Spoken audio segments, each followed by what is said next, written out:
आदाब नमस्कार, मैं शाहिद उमेर। स्वागत है आप सभी का सियासत टीवी के साउथ इंडिया एक्सप्रेस में। आइए देखते हैं मुख्य समाचार। तेलंगाना में राज्यपाल पद को लेकर अहम प्रशासनिक बदलाव किया गया है। केंद्र सरकार ने बीजेपी के वरिष्ठ नेता शिव प्रसाद शुक्ल को तेलंगाना का नया राज्यपाल नियुक्त किया है। वहीं वर्तमान राज्यपाल जिष्णुदेव वर्मा को अब महाराष्ट्र का राज्यपाल बनाया गया है। इस फैसले के बाद तेलंगाना की राजनीति और प्रशासनिक हलकों में कई नई चर्चाएं शुरू हो गई हैं। नए फैसले के अनुसार शिव प्रताप शुक्ल तेलंगाना के चौथे राज्यपाल होंगे। उनसे पहले इस पद पर और कई लोग अपने सेवाएं दे चुके हैं। केंद्र सरकार के इस फैसले को प्रशासनिक अनुभव और राजनीतिक संतुलन के दृष्टिकोण से महत्वपूर्ण माना जा रहा है। बता दें कि शिव प्रताप शुक्ल इससे पहले हिमाचल प्रदेश के राज्यपाल के रूप में कार्यरत रहे हैं। वे बीजेपी के वरिष्ठ नेताओं में से गिने जाते हैं और लंबे समय तक राष्ट्रीय राजनीति में सक्रिय भूमिका निभा चुके हैं।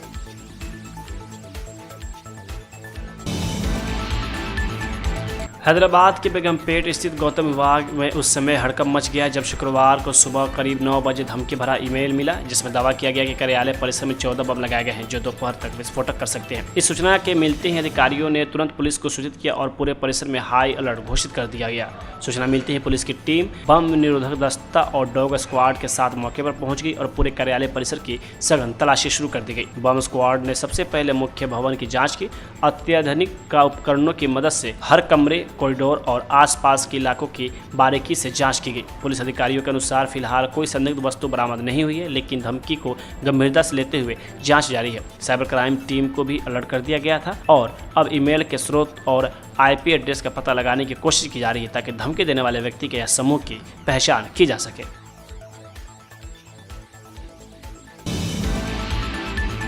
तेलंगाना और एपी ज्वाइंट एक्शन कमेटी ने 28 फरवरी को इस्लामिक रिपब्लिक में इजरायल और अमेरिका के एयर स्ट्राइक में ईरान के सर्वोच्च नेता अयतुल्लाह अली खामेनेई की मौत के बाद आज चार मीनार पर एक विरोध प्रदर्शन किया गया। कांग्रेस नेता राशिद खान की अगुवाई में हुए इस विरोध प्रदर्शन में शिया समुदाय के कई सदस्य शामिल हुए। प्रदर्शनकारियों ने ईरान और इलाके में यूएस इजरायल की बर्बरता के खिलाफ नारे लगाए। उन्होंने मांग की है कि दुनिया के नेता इस इलाके में इजरायल के जुल्म के खिलाफ आवाज़ उठाएं। पुलिस ने शुरू में विरोध प्रदर्शन को रोकने की कोशिश की, जिसमें शामिल लोगों ने हुसैनलम स्टेशन हाउस ऑफिस अंजनेयुलु पर पोस्टर छीन कर ले जाने का आरोप लगाया। हालांकि अंजनेयुलु ने बताया कि वह प्रोटेस्ट में नहीं थे और न ही उनके अधिकार क्षेत्र में है। संपर्क करने पर चार मीनार पुलिस ने कहा, हमने प्रोटेस्ट करने वालों को प्रोटेस्ट करते समय मस्जिद से दूर जाने के लिए कहा। AIMIM प्रमुख असदुद्दीन ओवैसी ने भारत से लौट रहे ईरानी फ्रिगेट यानी युद्धपोत IRIS देना पर अमेरिकी हमले को लेकर सरकार से उसका रुख स्पष्ट करने को कहा है। उन्होंने हमले की कड़ी आलोचना की है और सरकार से भी अपील की है कि वह प्रेस कॉन्फ्रेंस करके अमेरिकी कार्रवाई की निंदा करे। सोशल मीडिया प्लेटफॉर्म X पर असदुद्दीन ओवैसी ने पोस्ट किया कि जिसमें उन्होंने लिखा है कि अमेरिकी नौसेना के भारतीय जल क्षेत्र के इतने करीबी ईरानी जहाज डुबोने को लेकर बहुत सारे सवाल है जिसके जवाब नहीं मिले हैं। जवाब सरकार को देना चाहिए, लेकिन प्रधानमंत्री मोदी और विदेश मंत्री चुप हैं। यह हमारे देश के लोगों के प्रति उनकी संवैधानिक जिम्मेदारी को नज़रअंदाज करना है। असदुद्दीन ओवैसी ने सरकार से स्पष्ट करने की मांग की है कि क्या ट्रंप प्रशासन ने ईरानी जहाज को निशाना बनाने से पहले उन्हें इसे लेकर सूचित किया था। उन्होंने पोस्ट में लिखा, क्या ट्रंप प्रशासन ने भारतीय जल क्षेत्र के इतने करीब न्यूक्लियर सबमरीन इस्तेमाल करने और वॉर जोन को बढ़ाने का फैसला करने से पहले भारत सरकार को बताया था? आखिर हम भी क्वाड के सदस्य हैं और अमेरिका के रणनीतिक साझेदार हैं। वहीं आगे असदुद्दीन ओवैसी ने पूछा कि अगर यह चीनी नौसेना के लिए इन जल क्षेत्र में काम करने का एक उदाहरण बन जाता है तो क्या मोदी सरकार तब भी चुप रहेगी?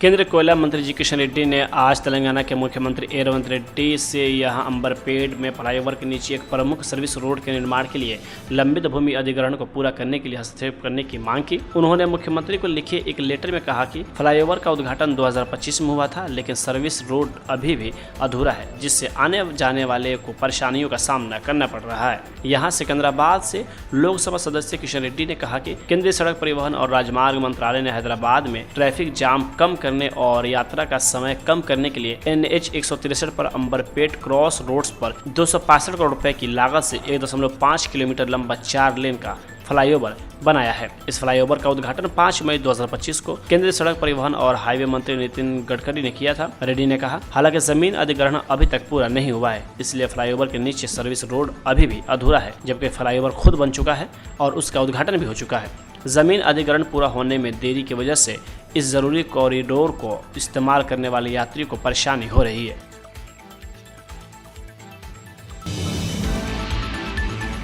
बीआरएस के एमएलए टी हरीश राव ने आज कांग्रेस सरकार पर तेलंगाना के लोगों के लिए दिए गए पैसे को केरल के चुनाव प्रचार के लिए इस्तेमाल करने का गंभीर आरोप लगाया, जहां जल्द ही विधानसभा चुनाव होने वाले हैं। उन्होंने कहा, कांग्रेस सरकार ने दूसरे राज्यों में कामों के लिए तेलंगाना को एटीएम बना दिया है। वे केरल में विज्ञापन कैंपेन के लिए पैसे दे रहे हैं। राव ने मुख्यमंत्री रेवंत रेड्डी पर राज्य के खजाने खाली होने के बारे में भी झूठ बोलने का आरोप लगाया। उन्होंने आरोप लगाया कि केरल चुनाव के लिए अखबारों में छपे विज्ञापनों में मुख्यमंत्री के साथ साथ उप मुख्यमंत्री मल्लू भट्टी विक्रमार्का की भी तस्वीरें हैं। राव ने कहा कि कांग्रेस तेलंगाना की तरह ही अपनी 6 गारंटी लागू करने का वादा केरल में करके लोगों को परेशान करेगी। आंध्र प्रदेश के मुख्यमंत्री एन चंद्रबाबू नायडू ने राज्य की संख्या बढ़ाने के लिए बड़ा ऐलान किया है। उन्होंने कहा है कि राज्य में जो भी माता पिता दूसरे बच्चा पैदा करेंगे, सरकार उन्हें 25,000 रुपये का इन्वेस्टिव यानी आर्थिक मदद देने का विचार कर रही है। एन चंद्रबाबू नायडू ने राज्य के सीएम की बागडोर संभालने के बाद कहा था कि दक्षिण की आबादी घट रही है, ऐसे में हमें ज़्यादा बच्चों के बारे में सोचना चाहिए।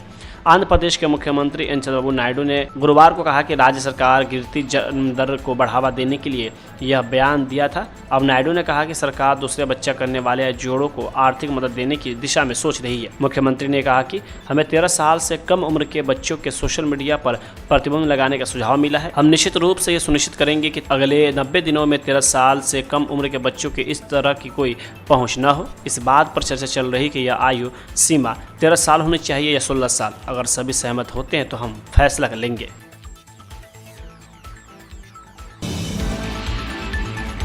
कर्नाटक सरकार ने घोषणा की है कि राज्य में 16 साल से कम उम्र के बच्चों के लिए सोशल मीडिया इस्तेमाल करने पर प्रतिबंध लगाया जाएगा। कर्नाटक के मुख्यमंत्री सिद्धरामैया ने आज राज्य बजट पेश करते हुए यह बात कही। सीएम सिद्धरामैया ने कहा कि बच्चों पर मोबाइल के बढ़ते इस्तेमाल के प्रतिकूल प्रभाव को रोकने के लिए यह फैसला लिया गया है। पिछले महीने सिद्धरामैया ने बेंगलुरु में आयोजित कुलपति सम्मेलन में इस मुद्दे पर चर्चा की थी और कुलपतियों से राय मांगी थी।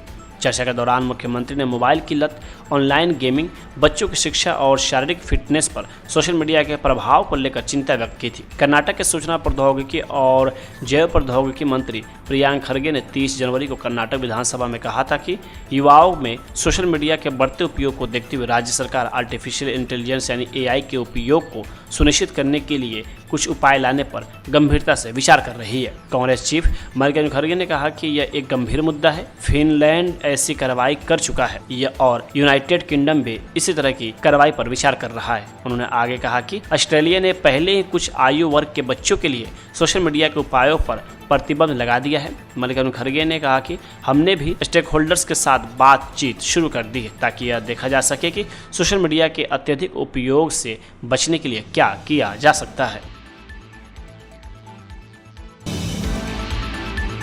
कर्नाटक बजट पर कांग्रेस एमएलए अजय सिंह ने कहा कि यह लोगों और किसानों के हक में है। कल्याण कर्नाटक इलाके के लिए करीब 5,000 करोड़ रुपए दिए जा रहे हैं। करीब 18,000 करोड़ रुपए पहले ही दिए जा चुके हैं और राज्य के पूरे विकास पर ध्यान दिया जा रहा है। हम देश के जीडीपी में योगदान दे रहे हैं। सभी को अलग अलग प्रोजेक्ट्स के जरिए फंड मिल रहा है। राज्य के स्कूलों में 16 साल से कम उम्र के स्टूडेंट के लिए मोबाइल फ़ोन बैन करने के प्रस्ताव पर पूछे जाने पर उन्होंने कहा कि हम स्टूडेंट्स को ज़्यादा पढ़ाई करने के लिए बढ़ावा देना चाहते हैं, जबकि उनका सोशल मीडिया पर ज़्यादा समय बिताना सिर्फ हमारे देश में ही नहीं बल्कि कई दूसरे देशों में भी शामिल है।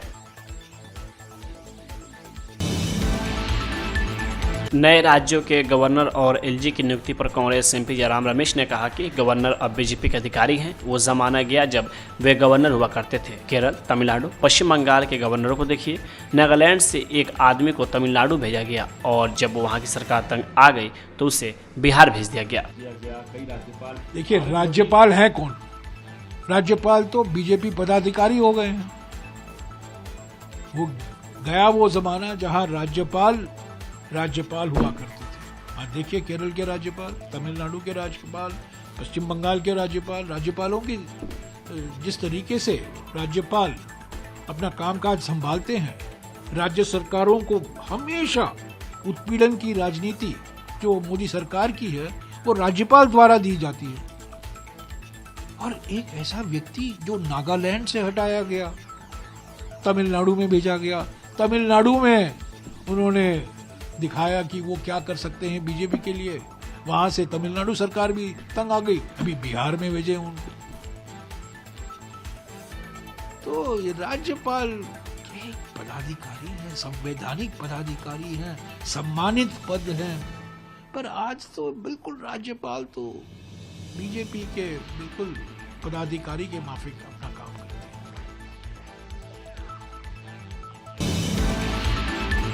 शिवसेना युवा नेता आदित्य ठाकरे ने कहा कि मैं सीएम से 3 सवाल पूछ रहा हूं। पहला, चल रहा ईरान युद्ध हमारे सभी सेक्टर पर असर पड़ने वाला है। पीएम मोदी को देश को बताना चाहिए कि अगले 2 से 3 महीनों में हमें किन मुश्किलों का सामना करना पड़ेगा। मैं आज महाराष्ट्र का अर्थसंकल्प है और उसमें 3 अपेक्षाएं रखता हूं। 3 जो सवाल है मेरे सीएम साहब के सामने वो रख रहा हूं आप ही के माध्यम से।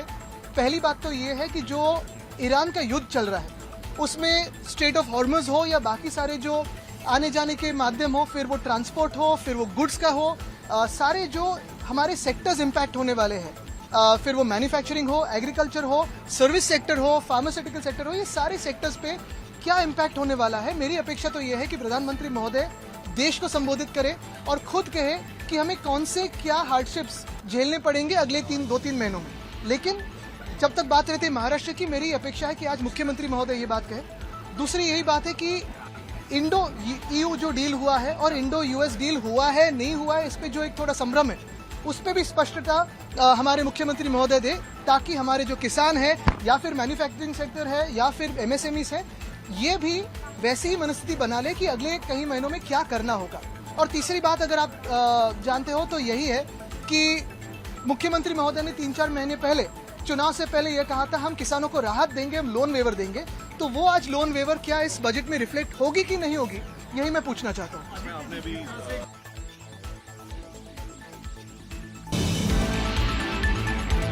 साउथ इंडिया एक्सप्रेस यही होता है समाप्त। मुझे दे अब इजाज़त। बाकी खबरों के लिए बने रहें सियासत टीवी के साथ।